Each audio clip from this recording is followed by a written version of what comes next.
জায়গা ঠিক, টাইম ঠিক, দিন তারিখ ঠিক। ইব্রাহিম আলাইহিস সালাম যেই দিন যুদ্ধ, এর আগে ইব্রাহিমের তো কোনো চিন্তাই নাই, যুদ্ধ কার লগে? আল্লাহর লগে। আর এই দিক দিয়ে নমরুদ কয়েকদিন আগে থেকে যায় মাঠ পরিদর্শন করে, মাঠের মেনু ঠিক করেছেন, এরপরে অস্ত্র শস্ত্রে সজ্জিত হইয়া সব যায় একবারে পজিশন রেডি, যুদ্ধ কার লগে? ওরই সর্বনাশ। ইব্রাহিম আলাইহিস সালাম 8টা বাজবার 10 মিনিট আগে গেছে তামসা দেখতে। যুদ্ধ তো ইব্রাহিমের লগে না, কার লগে? ইব্রাহিমের এখানে যুদ্ধের পোশাক পরে যাওয়ার দরকার আছে? অস্ত্র শস্ত্রের দরকার আছে? তামসা দেখার জন্য গেছে। একবারে হাত জোড়াত করাম নমরুদ ইব্রাহিমের দিককেই ডাক দেখায়, কই তোমার আল্লাহ সৈন্য? ব্লাড দূর আইতাছে, রাখ আইলো। যেই 8টা বাইজা গেছে নমরুদে ডাক দেখায়, কই তোমার আল্লাহ সৈন্য? বলে এই যাইল। জাকের জাক মশা। এই পৃথিবীতে সাহসী সৈন্য থাকলে কিন্তু একটাই আছে, এটার নাম হইল মশা। ঠিক না বেঠি? হ্যাঁ, ওই বাবা স্টেজে আসার জন্য এই দিক দিয়ে গেট, ওখানে দারোয়ান, ওখানে ভলান্টিয়ার, কত সেক দেওয়া হইল। স্টেজে যারা বইছে তারারও বোধ হচ্ছে একটা কামড় দিছে, ঠিক না? কি এর প্রেসিডেন্ট আর কি এর প্রধানমন্ত্রী, কি এর পুলিশ, বিডি আর আর্মি, র্যাব, বন্দুক অস্ত্র হাতে এমন মুহূর্তে যাইয়া বুন। এর থেকে সাহসী সৈন্য পৃথিবীতে আর আছে? নাই। ওই বাবা যেই জাকের জাক মশা আইতাছে, নমরুদ এটা তো মশা। আচ্ছা ঠিক আছে, আগুন আন। হ্যাঁ, মনে করছো যে গুরুর ঘরে যে দোয়া দেয়, যেই আগুন আইনা জ্বালাইছে, মশা কিন্তু দিক দিয়ে পজিশন রেডি। কমান্ডার ইন চিফকে আল্লাহ তো আপনাদের মুন্সিগঞ্জ থেকে বড়, মুন্সিবাজার থেকে আল্লাহ বড়। কত বড় আল্লাহ! আল্লাহর নামটা কি কোন আমি বুঝলাম না কিছু। আরে মিয়া, আল্লাহ নামের আওয়াজ মুসলমানদের সবচাইতে বড় অস্ত্র। আল্লাহ নামের আওয়াজ মুসলমানেরা ট্যাঙ্কের বহর আসতেছে, দুই দিক দিয়া পাহাড়, মধ্যখান দিয়ে গিরিপথ, বাঁচার মতো কোনো রাস্তা নাই। মুসলমান মুজাহিদের আল্লাহু আকবারের আওয়াজ দিছে, ট্যাঙ্কের বহরে দাউ দাউ করে আগুন জ্বলে গেছে। এই হলো আল্লাহ। আল্লাহ কমান্ডার ইন চিফ এবার ওই মশারে ডাক দিয়ে কইছে, বম্বিং শুরু কর। বাস যেই খালি ইন্ডিকশন দোকানে আরম্ভ করছে, ওই যে সৈন্য সামন্ত যা আছেন অস্ত্র সব ফালাইয়া দিয়া, ও মায় ও বাবা রে, ওরে বাবা রে, ওই এক সব বিছায়া পড়ছে। নমরুদ দেখলো যে সব বনাশ আবার আমারে ধরে কিনা, হে দিছে দৌড়। যেই দূর দিছে, একটা মশা ছিল ল্যাংরা, এটা ওই টিপাই মুখের নদীর বারো তারা। সব মশার বীরে যুদ্ধক্ষেত্রে আসে নাই।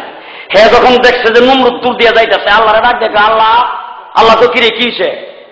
আল্লাহ তো, আল্লাহ আমি তো ল্যাংরা, কিন্তু আমার সামনে দেয়া বড়রা যাইতেছে গা, তুমি একটু বাড়তি অনুমতি দিলে আমি এটারে ধরতাম। আল্লাহ তো না দিলাম, বাস ওই রাস্তার মধ্যে আলী পজিশন লে খাড়ি দিছে আর কি। আর নমরুদ দূর দিচ্ছে, আর নাকে দিয়ে গিয়ে দুইকে কতক্ষণ পরে পরে খালি। এবার যেই কট করে কামড়টা দেয় নমরুদ, মন্ত্রী পরিষদ এসে জিজ্ঞেস করে, স্যার স্যার কি হয়েছে? বলে কোশ না, কি জানি হয়েছে, কি জানি কামড় দেয়। বলে স্যার থাপ্পড় দিলে কেমন লাগে? বলে হ্যাঁ একটু ভালো লাগে। বলে তাইলে স্যার আপনি কষ্ট করে আর থাপড়ায় লাভ নাই, এই আমরা একজন লোক বেতনভুক্ত ঠিক করতেছি, পেছনে দাঁড়ায় থাকবে, কতক্ষণ পরে পরে খালি। নমরুদ দুইটা কষাইস বাড়ি দিলে মাথা নিয়ে আবার ফাটা যায়, বেতা যেমন না পায়। বলে স্যার আপনি কোন কি দিয়া বাড়ি দিত?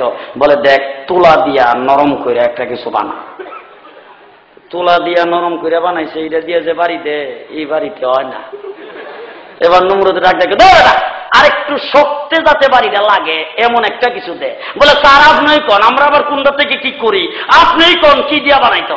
বলে চামড়া দিয়া বানা। চামড়া দিয়া কি বানায়? হ্যাঁ, জুতা। সিংহাসনে বসায়া নমরুদ্রে আল্লাহ জুতার বাড়ি।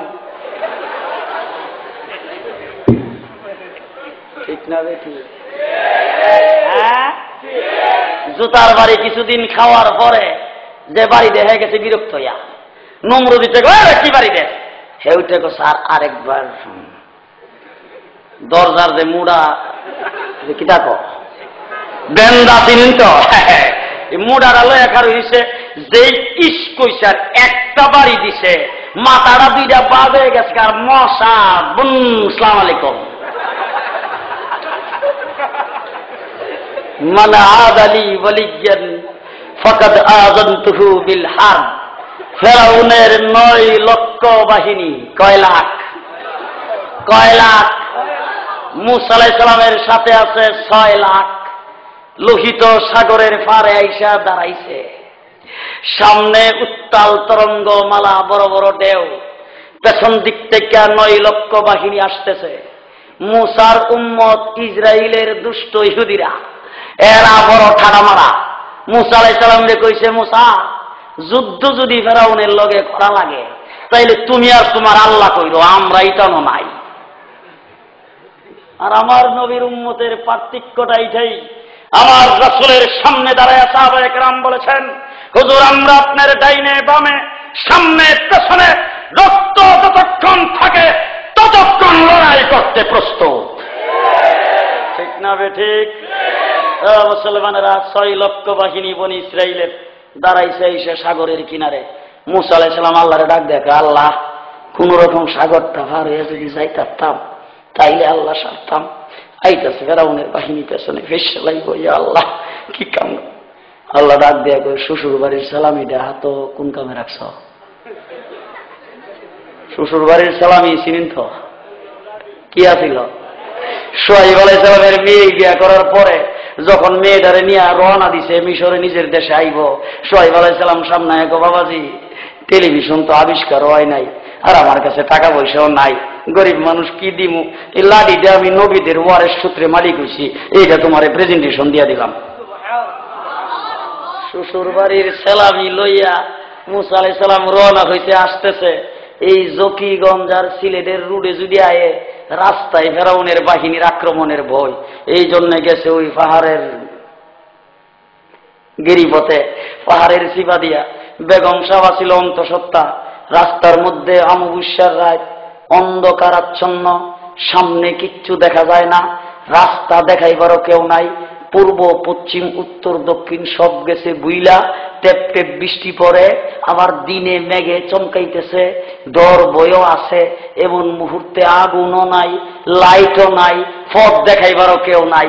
চতুর্মুখী সংকটের মধ্যে পড়ে মূসা আলাইহিস সালাম বেগম সহ আর সাথী সঙ্গী যারা আছে সবাইরে ডাক দিয়ে বলছে, তোমরা এই জায়গার মধ্যে একটু ওয়েট করো, আমি ওই যে ওই দিক দিয়ে তাকাইলে দেখা যায় ওই জায়গায় কি জীবন একটু আলোর মতো দেখা যাইতেছে।